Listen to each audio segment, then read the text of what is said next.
Hello, Narnach here. Welcome back to Grim Dawn. We are playing as a hardcore Terrain Essence Death Knight.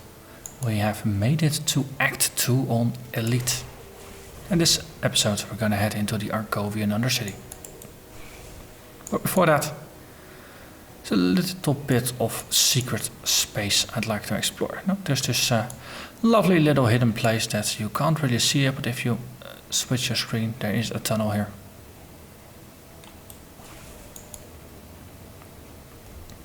It is sometimes has a larger treasure chest, and this is one of those times. We have hidden spoils. It's always nice to start off with a nice amount of loot. Also, oh, funny enough, this is actually above the exit. That's where Minova is located. I actually hadn't made that connection. Or I never really noticed it. Nice little detail. Okay, for now though, we are gonna go in. There's no shrine up here, so this is gonna be nice and straightforward. Because normally on Veteran there's a shrine here. There's no fighting, there's no extra mobs, but there's a heroic chest here, so still apparently a place worth visiting.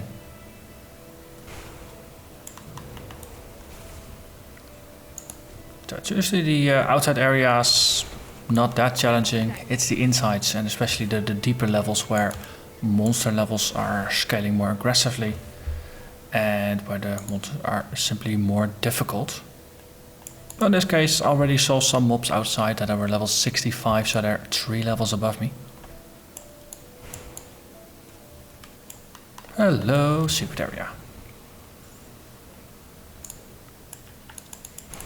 There will undoubtedly be differences between this run, the Elite run, and the Veteran run. There's gonna be some secret areas that I'll miss this time. There will be some maybe additional secret areas that I'll actually visit this time. It's always a little bit random depending on the things I remember to check, or the things I happen to rediscover. Since a lot of things, now I've been to places, some I actively remember, others I don't, and I only, if I'm lucky, I remember them in context of where I was. Okay, we got a purple. Death's Reach, two-handed legendary axe. +4 to Blood Boil, +3 to Devouring Swarm, so that's Necromancer and Druid. 100% chance on a critical check to cast Wave of Souls. 16 meter range, 3-second recharge. And it does a boatload of vitality damage that is all leached back as health. This is a pretty nice weapon if you are into Necromancer based two-handed melee attacks, builds specifically. Wrathstone Band, vitality and ether damage, that's what I do. Cast speed, health, ether resistance, +2 to Harbinger of Souls, that's the Necromancer ultimate that boosts all of our damage.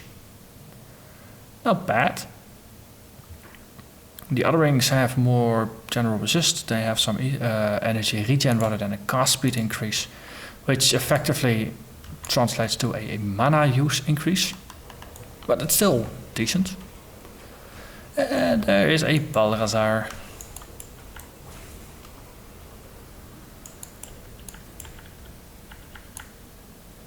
You usually, if you're in an area with undead, you're usually gonna encounter 1 or 2 Balrazars every single episode worth of content, so every half hour to an hour. We gain a level. So let's have a look. We were boosting this one. In terms of mana, we're doing pretty good, so I think we're just gonna boost the Drain Essence 1 more. Now just to get a little bit more damage in, which helps in the boss fights. There's gonna be a couple of bossy ghosts in this area, and look at that. There is some more, and Ecto. I like Ecto. You can use it in a surprising number of crafting recipes.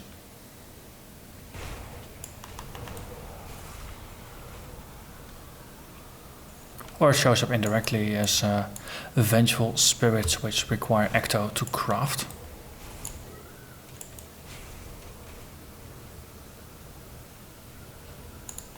That skill's not Okay. So, next room. First boss. Oh wait, actually not the first boss, it's just another tome. It looked like the first boss because it had a marker on the map. And it is somewhere to the south, but then it's the next room. Yes, it is here. Nomos Dread.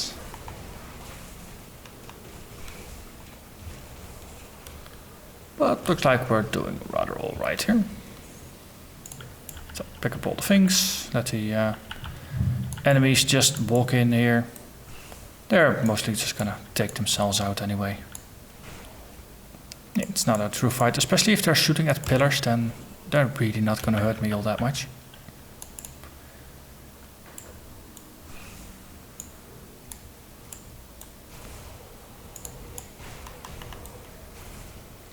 Okay, one goes down, two more to go. Did we gain anything useful? Empowered Void Blade, it's Doombolt related, so that's not quite for me. Also this one. More spirits, means more energy, means more damage. It's all the good stuff of life. As a caster, it's all good stuff. Okay, so next up, let's mark ourselves an exit. That skill's not ready. And that is here. So, portal up, murder all the Muppets. And then we can check outside. Say hello to the Minova that we saw from up on the balcony.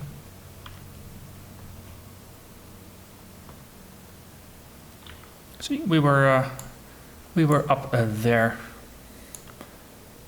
and funny enough, now it's not an accessible place, but you can see the loot chest in the corner. And hello, Minova. I will do as you ask. Look for your daughter and color.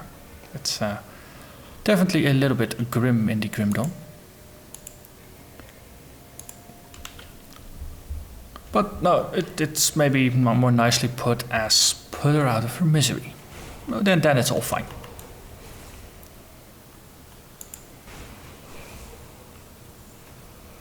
Yeah. See those large guys with a lot of health. Still takes a bit of time to take him down, but 3200 DPS is a decent number.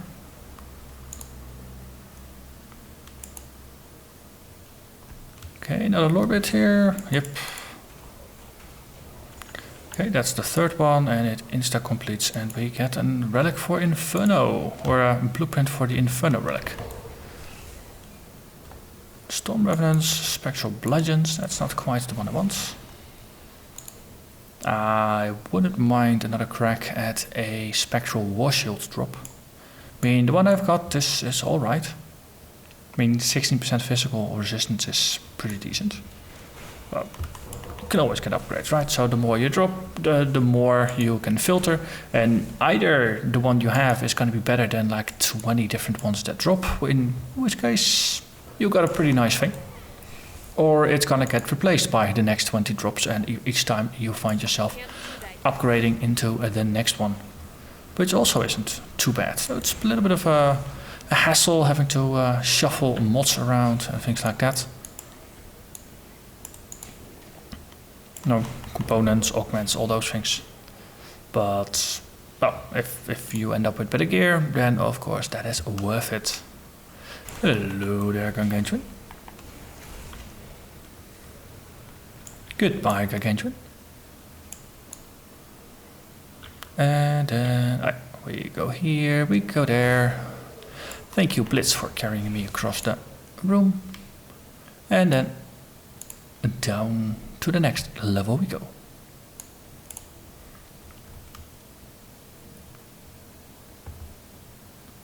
And then we go here. So there will be 2 ghosties on this level.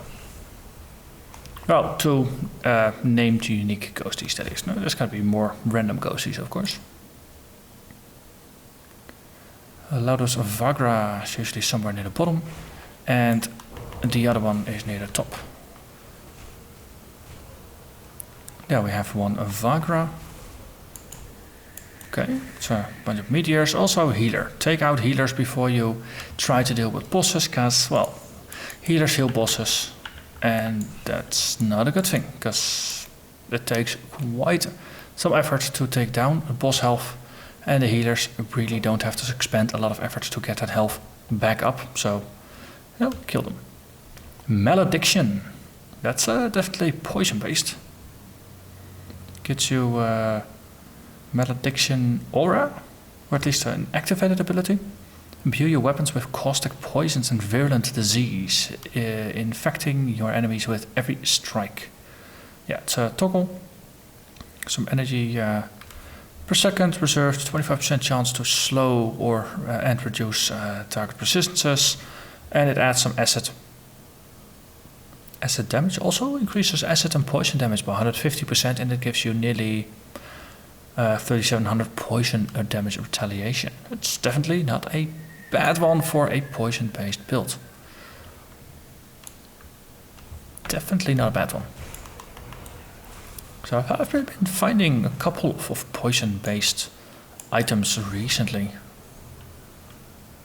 So I've never actually done a serious poison build in Grim Dawn yet. And I know on the Occultist side there's some poison stuff. On the Necromancer side, of course, we have the Ravenous Plague. No, not a Plague, Ravenous Earth. Yeah, Ravenous Earth, which is poison and then some vitality, but mostly poison. Occultist has some, the Druid has some. I think even the Nightblade has some poison synergies. And I think one of the blade skills, the procs, I think it also has a poison component to it. But it's been a while since I played a Nightblade and really messed around with the skills, so I could be misremembering that one. But I know at least for sure that one of the passives boosts a number of damage types, including poison, which is very Nightbladey. I mean, if you're an assassin, then poison will, of course, be one of the tools of your trade, the tricks up your sleeve. Also, busting a lot of ghosts here. And we're listed at, okay, 3500 damage is when we have, what was that thing called again? Fighting Spirit up, yes. Okay, Kite Shield, that's not quite my thing. Strongbox and a Crumbling Wall. So, let's see. Hidden Spoils, another small box next to it.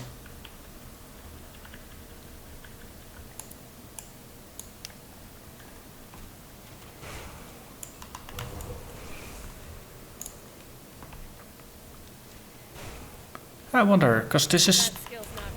Oh, it is a soldier necromancer hybrid. Oh, I'm relying on the sturdiness of a soldier and the versatility of the necromancer to both be sturdy as well as offensive as well as defensive. The necromancer is a very well-rounded class in that regard. Also a Rowena Kur over here. But well, if you forgo the soldier part, then there's less sturdiness. There's less support for going shield based, so you're more rewarded for going like a true spellcaster, going with a scepter and a offhand, or maybe even grabbing one of the funny looking occultist crossbows and going for that. No, there's a couple of different options there. But then, of course, you're going to lose quite a large survivability component. So then you'll have to make up for tankiness with roll damage and probably a leech. And maybe one or two damage barrier skills or things like that. No, there's the turtle, there's the crab barrier. But kill them before they can kill you is probably going to be among the more defensive strategies that you'll end up employing. I mean, especially if you want to play it on hardcore, that is.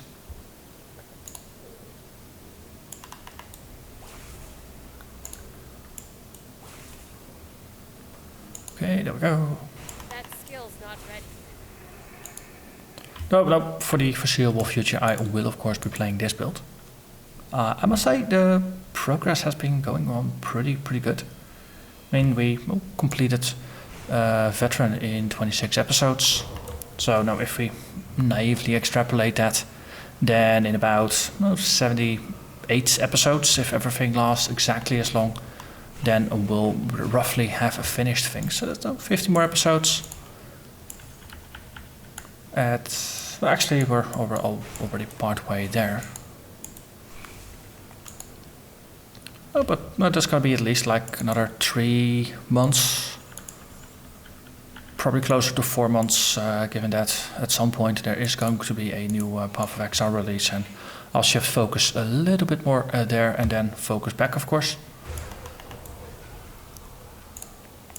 And then we get Forgotten Gods, and I think for what I did for the Ashes of Malmouth, going back to standard / softcore for the new content rather than playing it on the hardcore is probably going to be a wise thing. I know for Ashes of Malmouth there was quite some balance tuning in order to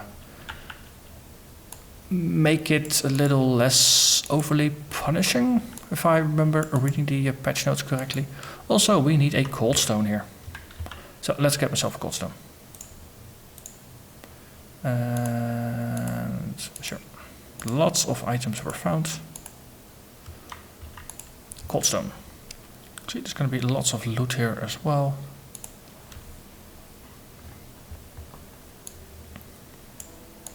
I'll give you a good price. So let's make a little bit of space. Let's see, sell all the guns, sell all the other shields. Don't really use these. These are two-handers. No energy regen. The duplicates. No +1 to necro skills. Too low armor. Already read it. Let's see, gun, two-hander.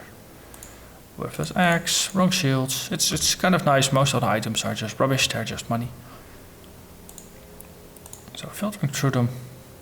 It gets faster over time. There's a ring in here. 22 elemental resists. Vitality resistance. I'm so far overcapped. It effectively doesn't exist on the items, since I really shouldn't care about it. For the rest, it's alright-ish. Not terribly great.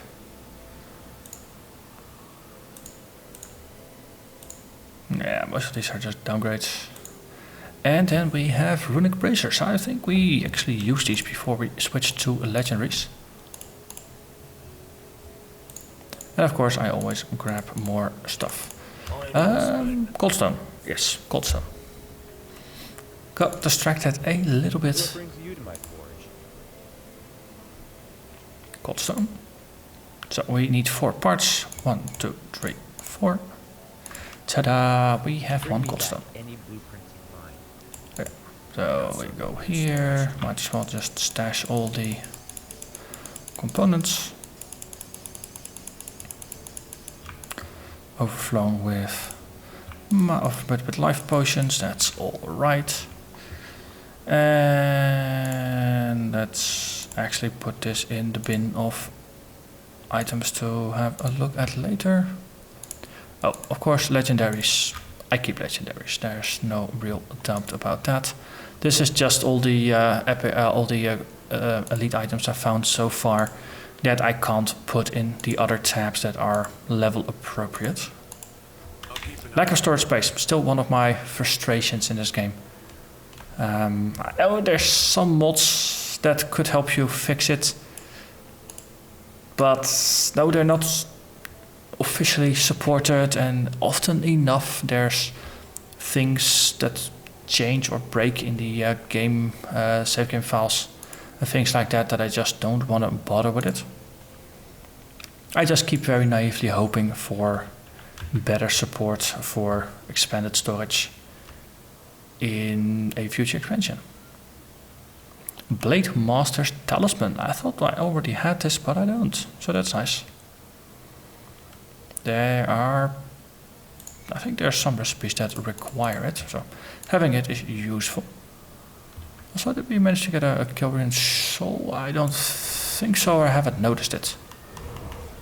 Kelrian's Shattered Soul, the boss here, he is, I think, he actually has a monster infrequent component. Shards of Kelrian's Shattered Soul. Which, if you get 4 pieces, is actually a pretty decent component for a chest piece. It has a proc that also lashes out for fatality damages and leeches life, so it works rather well with a build like this. Okay, also we are back here, so we can just use the... Oh, wait. Okay, I feel incredibly silly now. That's one of the downside of just getting easily distracted. And there's no jumping from topic to topic. Normally it works, but if you have to just be a little bit focused... Nope, boss was dead, so I kind of spaced out down there. But we actually have to just run back and then activate the shrine. Because that is the reason I went to town. It wasn't because my bags were full, no, it was because I had to craft a component to put in a shrine to get a devotion point to complete the scales of Volkema. So we're just gonna walk back. Good thing we have some movement speed, so it's not like we're totally crawling here, but on the other hand, no. Blitz, it's still a targeted skill, it's not a movement speed enhancer, so... No, unless there's monsters ahead of me, I can't actually blitz towards them, so it's not like Path of Exile's shield charge that just allows you to rush through empty levels really quickly.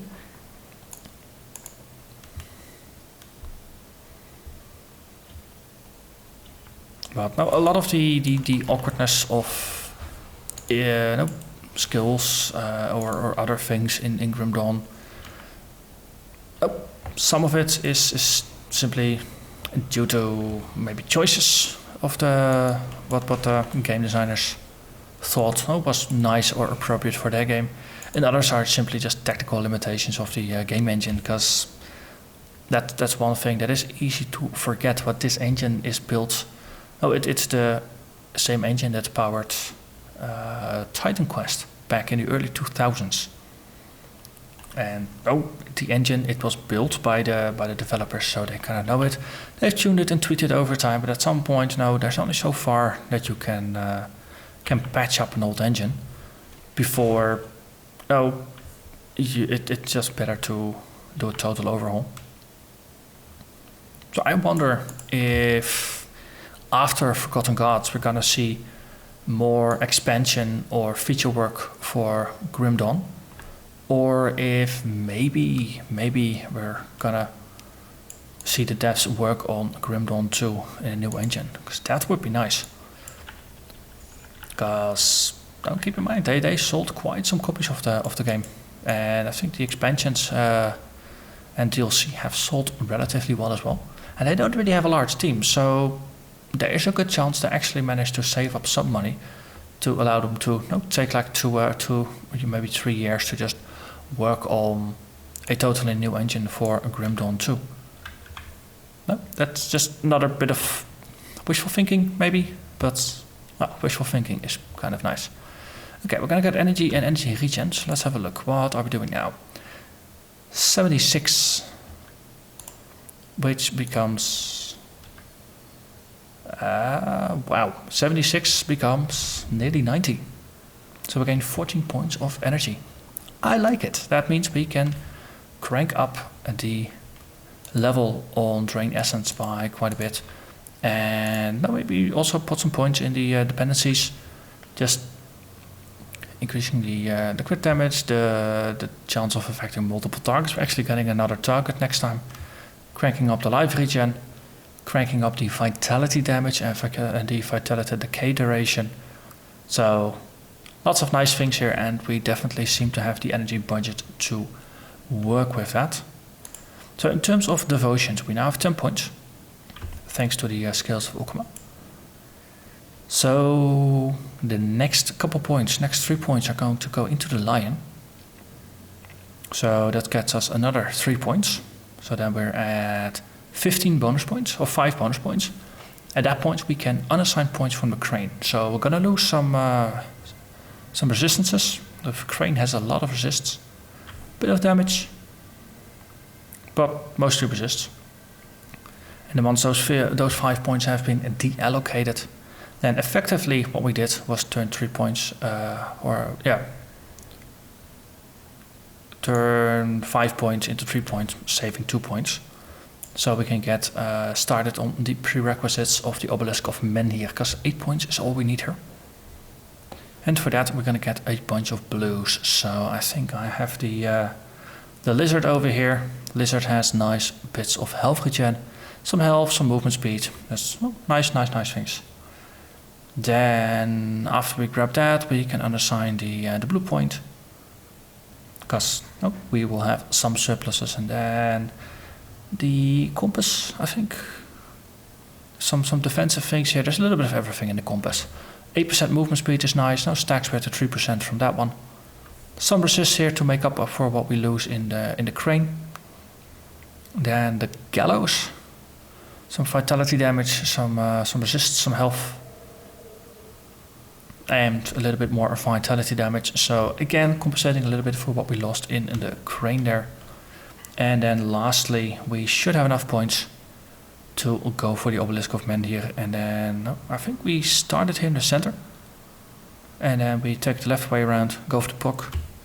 That gets a stone form. And then I think we had 1 more point for the corner here for Obelisk, and I don't think we had enough points for the one over here. But that's the plan / trajectory that we're currently on. Stone of the Obelisk of Menhir for stone form, because this is really nice for survivability. And right now it doesn't look like we really need it, but I'm already thinking a little bit ahead. Ultimate's going to be an interesting challenge. That's phrase it nicely. So I want to be prepared. I want to have my defenses up, and it's gonna take us until probably the end of Elite to actually get all the points together. You might even need to wait until early Ultimate to assemble the last pieces. It really depends on how the shrines are going to be available in the expansion content on Elite here. Because I haven't checked into this in too much detail, how it works on the high difficulties in terms of shrines, but I'm assuming there's going to be less. But no, for now I'm simply gonna thank you very much for watching, and I hope to see you again next time when we move on further into the game. I'm gonna go back out into the sun. Bye bye.